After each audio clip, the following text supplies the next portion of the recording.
दोस्तों कल एक अटैक हुआ था जम्मू में स्थित एयरफोर्स के स्टेशन के ऊपर। दोस्तों साफ मंशाएं थी कि आतंकवादी कि पाकिस्तान के पाले हुए आतंकवादी ये चाहते थे कि किसी तरह से भारतीय सेना के पार्किंग में खड़े हुए फाइटर जेट्स के ऊपर ये अटैक कर दिया जाए, जिससे फाइटर जेट्स को खासा नुकसान पहुंचे। और दोस्तों यकीन मानिए, इनमें से कोई भी बॉम्ब, जो 2 बॉम्ब उन लोगों ने दागे थे, उसमें से कोई एक भी फाइटर जेट या फिर हेलीकॉप्टर्स के ऊपर गिर जाता तो यकीनन बहुत नुकसान हमें हो सकता था। जी, इसको लेकर दोस्तों मैंने आपको कल ही वीडियो बनाकर बताया भी था। बहुत ही अलग अलग टाइप की प्रतिक्रियाएं आई। कोई तो कह रहा है कि सीधे एयर स्ट्राइक कर दो, सर्जिकल स्ट्राइक कर दो, जिस तरह से हमने पठानकोट और उरी के बाद में किया था, और बिल्कुल होना चाहिए, मैं आपके साथ हूँ। लेकिन दोस्तों कुछ लोग ये सवाल उठा रहे हैं कि हमारी एयरफोर्स क्या सो रही थी, हमारे रडार सिस्टम थे कहाँ? जब पहले से हाई अलर्ट जारी कर दिया गया था तो उसके बाद भी इस तरह का हमला भला कैसे हुआ?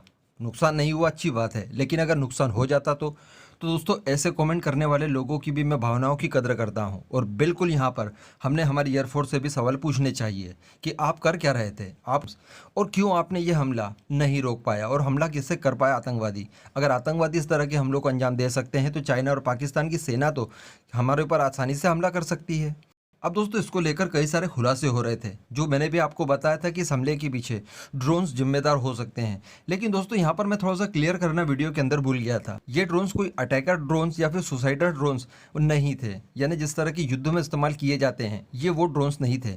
ये वो ड्रोन्स थे जिनसे हम लोग फोटोग्राफी वगैरह करते हैं या फिर डिलीवरी के लिए आपने टीवी वगैरह में देखा होगा। ये ठीक उस तरह के ड्रोन्स थे।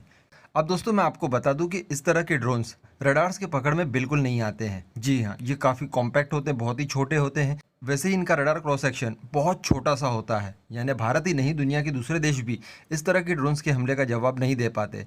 तो अब आप कहेंगे कि क्या इस तरह के हमले बार बार होते रहेंगे? जी नहीं, बिल्कुल भी नहीं। इस तरह के ड्रोन्स के लिए भी भारत ने कोई ना कोई व्यवस्था करनी चाहिए। इसके लिए क्विक रिस्पॉन्स वाले कोई ना कोई एयर डिफेंस सिस्टम हमें चाहिए। अगर भारत की जगह इसराइल होता तो हर हाल में इस हमले को रोक लेता। इसके लिए S-400 या फिर हमारा BMD इस्तेमाल करने की कोई ज़रूरत नहीं है, क्योंकि उसकी कीमत बहुत है। समझ रहे हैं आप? उसकी एक मिसाइल इस ड्रोन की कीमत से कई ज़्यादा है। शायद उस एक मिसाइल के बदले हम लोग ऐसे ड्रोन्स की पूरी फैक्ट्री खोल लें। इतना फ़र्क है दोनों के बीच में। तो इसलिए कोई लेज़र हथियार या फिर कोई क्विक रिस्पॉन्स और कम कीमत वाला छोटा मोटा एयर डिफेंस सिस्टम भारतीय सेना ने इस तरह के ड्रोन्स को डिफेंड करने के लिए ज़रूर बनाना चाहिए। लेकिन दोस्तों यहाँ पर एक और प्रश्न उठता है, और ये प्रश्न मैं नहीं उठा रहा हूँ, भारत के बहुत बड़े सुरक्षा सलाहकार उठा रहे हैं। ये साहब को आपने ज़रूर देखा होगा। पहले मैं इनका नाम आपको नहीं बता रहा हूँ, इनका नाम आपने खुद नीचे कमेंट बॉक्स में लिखकर बताना है, ताकि जिन्हें नहीं पता हो वो भी जान पाए कि सर का नाम है क्या। अब दोस्तों इन्होंने सवाल ये उठाया है कि ये ड्रोन्स नहीं थे। अगर कोई ड्रोन इतना हमला करता, लगातार 2 हमले करता, और फिर हमला करने के बाद वो वापस भी चले जाता, ऐसा पॉसिबल ही नहीं था। ठीक है, रडार सिस्टम की पकड़ में ये बहुत कम आते हैं, लेकिन फिर भी इन्हें उड़ा दिया जाता। तो दोस्तों यहाँ पर फिर परेशानी थी क्या? तो दोस्तों इनका कहना है कि कोई बैलून बम हो सकता है। अभी रिसेंटली आपने देखा हमास और इसराइल के बीच में जो कॉन्फ्लिक्ट चला था, उस दौरान हमास के आतंकियों ने इसराइल के ऊपर बैलून बम और कॉन्डोम बम उड़ाकर फेंके थे।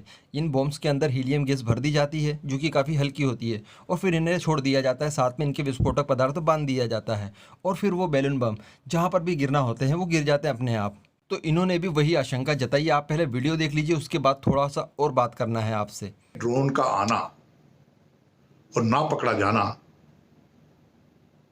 काफी मुश्किल लगता है। तो क्या हो सकता है? मेरी नजर में यह बैलून अटैक है। आपको शायद याद होगा कि पिछले महीने और उससे पहले बॉर्डर के नजदीक और अम्बग्रोटा के इलाके में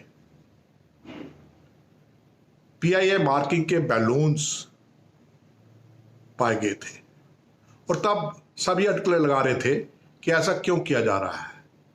मैंने तब भी कहा था कि शायद इनसे IED भेजी जाएगी। मुझे लगता है कि कल रात जो एयरफोर्स स्टेशन पर हमला हुआ है वो बैलून्स के जरिए ही हुआ है।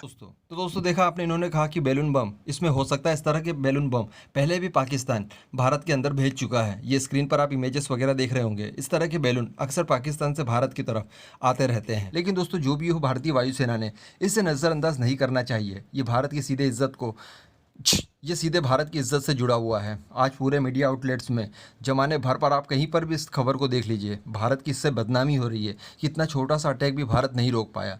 ये कहीं ना कहीं प्रॉब्लम वाली बात हो सकती है। वैसे मैं आपको बता दूं कि भारतीय एयर डिफेंस सिस्टम्स और भारतीय रडार सिस्टम बहुत ताकतवर हैं।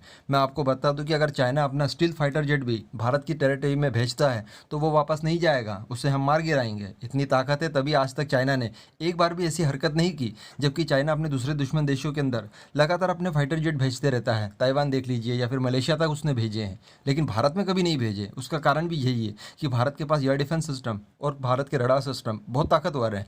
वो तुरंत इन्हें इंटरसेप्ट कर सकते हैं, लेकिन इतने छोटे से ड्रोन को सच में इंटरसेप्ट करना थोड़ा सा दिक्कत वाली बात है। इसके लिए कोई ना कोई ऑप्शन भारतीय वायुसेना के पास होना चाहिए।